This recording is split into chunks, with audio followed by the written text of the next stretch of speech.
Hello and welcome to Trending Pinoy Celebrity. Vic Soto, ipinagdiwang ang kanyang 70th birthday sa Hong Kong Disneyland, kasama ang kanyang buong pamilya. Sa ibinahaging mga larawan at video ng kanyang asawa na si Pauline Luna, ay makikita ang kasiyahan ng bawat isa.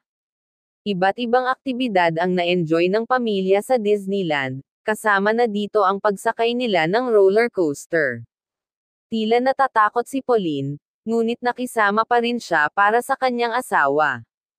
Ito ang ilan sa kanilang video, na ibinahagi nila sa social media para sa kanilang mga tagahanga.